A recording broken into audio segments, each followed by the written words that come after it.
श्री विट्ठल भगवान जी की कथा। श्री विट्ठल के विग्रह रूप में भगवान आज भी धरती पर विराजमान है।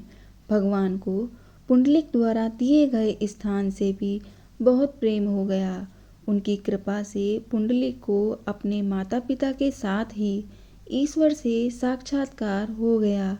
भगवान विट्ठल श्री हरि के अवतार थे। उन्होंने यह अवतार क्यों लिया, इसके बारे में एक पौराणिक कहानी में उल्लेख मिलता है।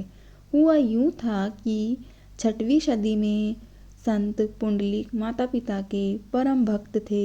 एक दिन वे अपने माता पिता के पैर दबा रहे थे कि श्री कृष्ण रुक्मिणी के साथ वहां प्रकट हो गए। वे पैर दबाने में इतने लीन थे कि अपने इष्ट देव की ओर उनका ध्यान ही नहीं गया। तब प्रभु ने उन्हें स्नेह से पुकार कर कहा, पुंडलिक, हम तुम्हारा आतिथ्य ग्रहण करने के लिए आए हैं।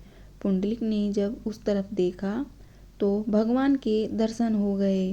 उन्होंने कहा कि मेरे पिताजी शयन कर रहे हैं, इसलिए आप इस ईंट पर खड़े होकर प्रतीक्षा कीजिए।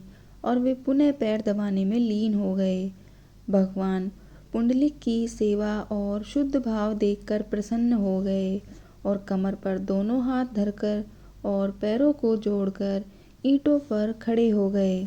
कुछ देर बाद पुंडलिक ने फिर भगवान से कह दिया कि आप इसी मुद्रा में थोड़ी देर और इंतजार करें। भगवान को पुंडलिक द्वारा दिए गए स्थान से भी बहुत प्रेम हो गया। उनकी कृपा से पुंडलिक को अपने माता पिता के साथ ही ईश्वर से साक्षात्कार हो गया।